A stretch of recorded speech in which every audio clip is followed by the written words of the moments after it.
Olá pessoal, aqui é o professor Felipe de Química e vamos dar prosseguimento então à nossa segunda semana do PET do primeiro ano, beleza? Então a aula de hoje vai ser sobre misturas homogêneas e métodos de separação desse tipo de mistura. Então lembrar basicamente o que é uma mistura homogênea. Mistura homogênea é aquela na qual todas as partes da mistura possuem as mesmas características, as mesmas propriedades. O que são propriedades? São as características das substâncias, beleza? Então, as características principais da substância são cor, densidade, solubilidade, temperatura de fusão e temperatura de ebulição, beleza? Nos métodos de separação, a gente vai utilizar muito a temperatura de fusão e temperatura de ebulição para separar substâncias. Então, como a gente sabe, a mistura homogênea, ela possui apenas uma fase. O que é a fase? É cada porção da mistura. Então, é aquilo que eu consigo enxergar. Então, por exemplo, quando eu pego a água que a gente bebe, da garrafinha, a gente consegue visualizar apenas aquele líquido transparente. Então, só tem uma fase. Agora, se eu pegar água e óleo, a gente vai ter duas fases. Então, ali é uma mistura diferente do que a gente está estudando hoje. É a mistura heterogênea, porque possui duas fases, beleza? Então, a gente sabe que sempre a gente vai encontrar as substâncias, os componentes na forma de mistura, ou seja, a adição de duas ou mais substâncias puras. A substância pura é quando você só tem aquela estrutura química semelhante, por exemplo, H2O, H2O, H2O. Se eu pego uma outra substância, por exemplo, o álcool, e misturo com a água, eu vou ter ali uma mistura, porque eu tenho a adição de duas ou mais substâncias, beleza? As misturas homogêneas são as mais difíceis de serem separadas porque só tem uma fase, então a gente pode interferir que só tem duas substâncias ali, inferir, né, que só tem duas substâncias, mas pode ter mais, então a gente precisa fazer vários métodos de separação para separar uma mistura homogênea às vezes, beleza? Então aqui tem uma introduçãozinha sobre isso que eu falei, e aqui é talvez a informação mais importante da aula. De uma forma geral, a separação dos componentes de uma mistura quase sempre necessita da utilização de mais de um método, beleza? Então aqui a gente vai explicar para vocês quais são os métodos de separação de misturas homogêneas, tá? Então aqui está falando que são os métodos difíceis, porque muitas vezes é imperceptível a visualização de outras substâncias numa mistura e tudo mais, porém a gente consegue já fazer vários processos de separação, tendo em vista a solubilidade e o ponto de ebulição e o ponto de fusão de substâncias, beleza? Então o primeiro método de separação é a evaporação e posterior recristalização. Então esse aqui é um exemplo clássico da água com sal dissolvido na água, a água do mar, tá? Então, se você não tem interesse de recolher a água no final, você pode utilizar a evaporação e posterior recristalização, beleza? O que é a evaporação? É a mudança de estado físico de estado líquido para o estado de vapor. Então, eu posso pegar, por exemplo, a água do mar e colocar num becker, num recipiente que seja, e deixar que ocorra a evaporação, que é um processo natural, né? Não mecânico. E aí a água vai evaporar, depois que essa água vai evaporar, ela vai tornar vapor. Ela tem tendência a subir, né? Com a sua densidade menor, ela vai subir. Densidade menor que do ar. E o sal que estava ali dissolvido, ele vai ficar retido no fundo do recipiente. E ele vai recristalizar, por isso chama recristalização.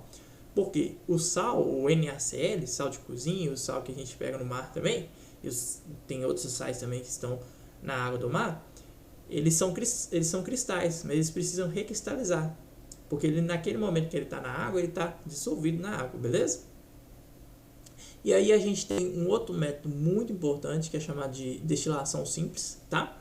Então, ele é utilizado para separar misturas homogêneas de sólidos em líquidos, pode ser água e sal, beleza?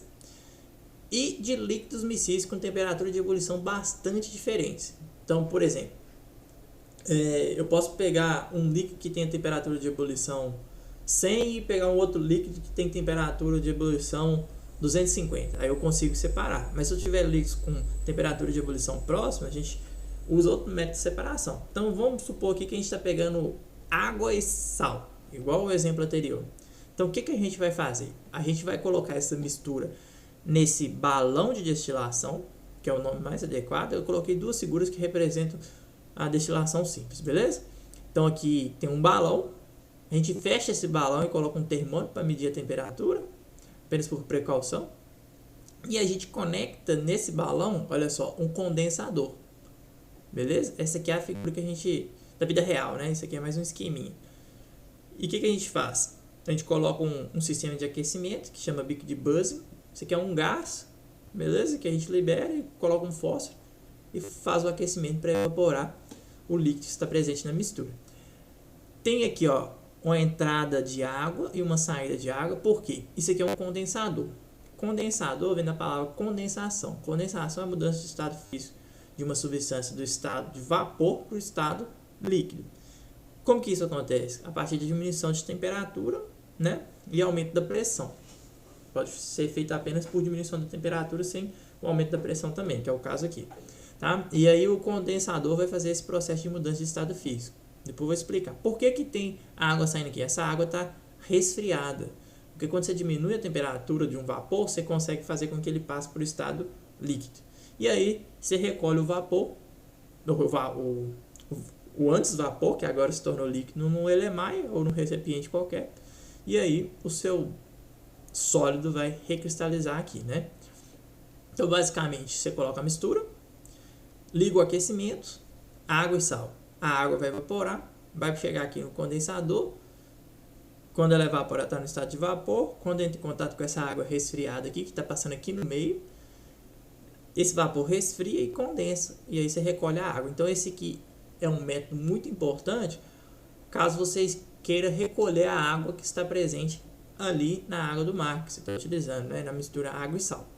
O sal vai recristalizar aqui nesse local, beleza? Aqui é só uma figurinha que ficou um pouquinho melhor representada, mas no laboratório a gente faz esse aparato aqui, tá? E aí tem a explicação direitinho, né? Depois vocês dão uma olhadinha caso fique alguma dúvida, né? E aí, gente, se você quiser separar dois líquidos que têm temperatura de ebulição muito próxima e esses líquidos sejam miscíveis um no outro, ou seja, formam uma mistura homogênea, você pode usar a destilação fracionada, beleza? Por exemplo, vamos pegar aqui a água, que tem uma temperatura de ebulição de 100 graus Celsius, e a acetona, por exemplo. A acetona tem uma temperatura de ebulição 56 graus Celsius, então é próximo de 100, né? A gente poderia pegar o álcool também, que tem uma temperatura de ebulição em torno de 70, 75, beleza? Então são temperaturas de ebulição próximas, tá? Olha só a diferença de temperatura de ebulição, por exemplo, da água e do sal. A água tem temperatura de ebulição de 100 graus Celsius e o sal de mais de 800 graus Celsius, beleza?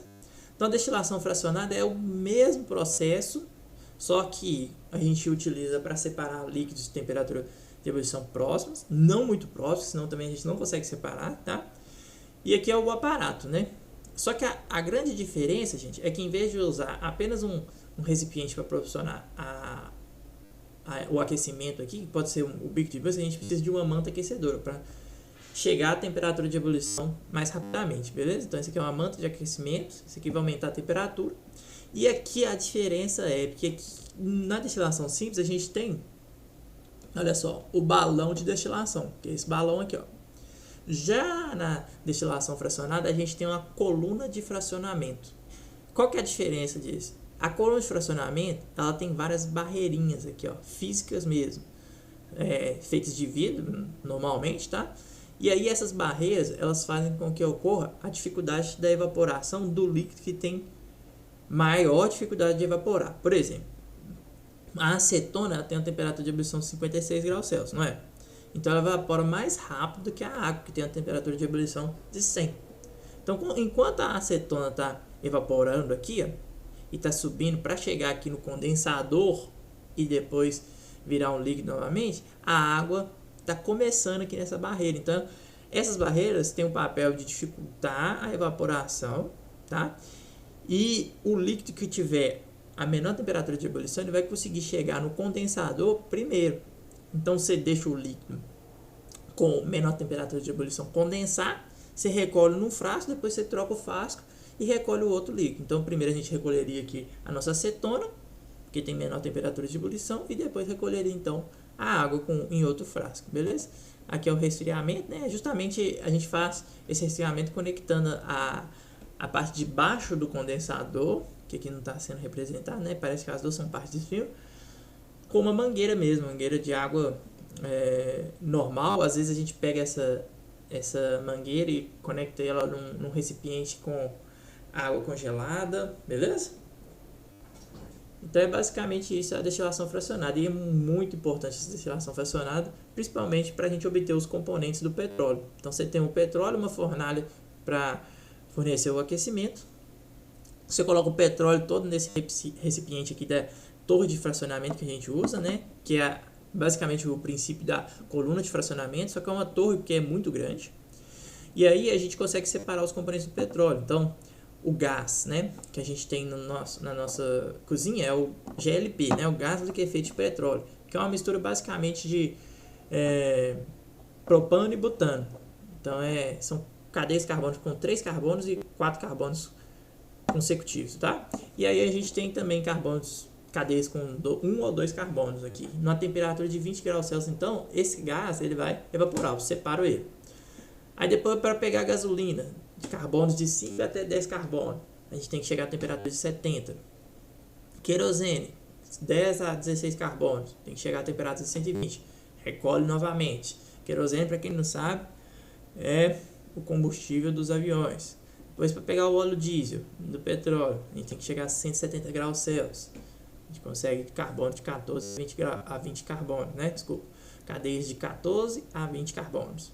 270 graus Celsius, óleo lubrificante de 20 a 50 carbonos. E uma temperatura muito mais elevada, 600 graus Celsius, a gente separa o asfalto, né? Que a gente anda mesmo, e as parafinas, ok? Acima de 70 carbonos. Então, estou falando com vocês, tem cadeia carbônica de muitos carbonos, beleza? Esse aí talvez seja o método de separação mais pedido nos vestibulares, que tem a ver com o nosso dia a dia, o petróleo como uma fonte, né, de combustível renovável. Então é importante, beleza? Liquefação fracionada. Então, se vocês já ouviram a expressão liquefação, ela é parecida com a expressão condensação, que é a passagem de uma substância do estado de vapor para o estado líquido. Então, o que você faz basicamente na liquefação fracionada? Você vai diminuir a temperatura de tal modo que você consiga fazer a liquefação ou a condensação dos líquidos, dos vapores presentes na sua mistura, né? Então você está mexendo com vapor aqui. E aí, quando você condensa, esses vapores se tornam no estado líquido. No estado líquido, você faz uma posterior destilação fracionada, que é isso que eu expliquei acima. Isso é o método utilizado para a gente conseguir nitrogênio líquido a partir do ar atmosférico.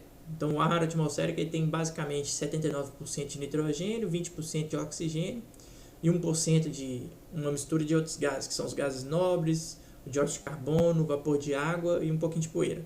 Beleza? Isso aí a gente consegue o nitrogênio líquido, que é muito usado nas indústrias, a partir da liquefação fracionada. Beleza? Então, a gente separa o nitrogênio de todos os outros componentes do ar. Depois a gente tem a fusão fracionada. Então, a fusão é a mudança de estado físico do sólido para o líquido, tá? Então, o que a gente faz? A gente pega a mistura, que é basicamente uma mistura homogênea formada por sólidos, e a gente aquece até atingir o menor ponto de fusão. Então, quando a gente alcança o menor ponto de fusão, por exemplo, do ouro, 18 quilates, a gente consegue, então, separar os componentes. Quem são os componentes do ouro 18 quilates? Basicamente, 75% é ouro e outros 25% é uma mistura, pode ser de 13% e 12%, 13% de prata e 12% de cobre. A gente pega esses três componentes, ouro, cobre e prata, e a gente diminui, então a gente aumenta a temperatura, de tal forma que a gente alcance o ponto de fusão do componente que tiver a menor temperatura de fusão, e aí a gente consegue então separar ele por filtração. Beleza? Ou por peneiração. A gente coloca numa peneira mesmo. Espero que vocês tenham entendido isso, né? Qualquer coisa vocês dão uma lidinha aqui e podem me perguntar, tá? E tem a solidificação fracionada. Então a gente usa esse também para mistura de líquidos miscíveis que apresentam diferentes pontos de fusão. Então o que a gente faz? A gente resfria a mistura. Beleza? A gente resfria a mistura e aí a temperatura é diminuída até o maior ponto de fusão. Então aqui que tem o maior ponto de fusão vai fazer o que com ele? Ele vai solidificar e aí depois a gente consegue separar esse componente a partir também de uma filtração ou de uma peneiração. exemplo desse tipo de método de separação é a separação de parafina, asfalto, dos resíduos do petróleo, que além de todos aqueles componentes, óleo, querosene, gás, gasolina, óleo lubrificante, parafina, a gente ainda tem no petróleo alguns resíduos, tá? Que são coisas que a gente não consegue utilizar, beleza? E a gente precisa separar a parafina e o asfalto deles. A gente usa a solidificação fracionada, tá bom? Então, para revisar e revisar, vocês podem assistir o link aqui abaixo. Tem um outro professor ensinando essa matéria. Quem sabe, se vocês não conseguiram entender, após também a leitura do texto, vocês podem acessar esse site, esse link no YouTube, na verdade, e aí então tentar compreender essa matéria. Caso tenha dúvida, pode me mandar também, beleza? Então aqui estão as atividades para vocês treinarem o conhecimento. Não tem como aprender sem fazer atividade, sem fazer resumo, sem ler os textos, beleza, gente? Então leiam aqui as atividades, copiem no caderno e façam as respostas, por gentileza, também no caderno. Tá? Então tá aqui o aparato. Então essa foi a segunda semana do primeiro ano. Um abraço para vocês.